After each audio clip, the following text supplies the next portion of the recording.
আপনারা বলবেন যে আমাদের দেশের যে সমস্ত আলেমগণ রাজনীতি করছে ওনারা সরকারকে খুব ভালো প্রেসার দিতে পারছে।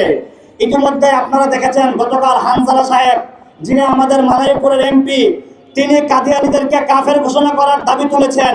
একই সাথে তিনি আল্লাহ এবং রাসূলের সাতিনদেরকে যারা গালি দেয় তাদের মৃত্যুদণ্ড চেয়ে আদালতে তিনি সংসদে একটি বক্তব্য দিয়েছেন। আমাদের দেশের আলেম সমাজ এতটুকুর মধ্যে খুশিতে গদগদ করছেন।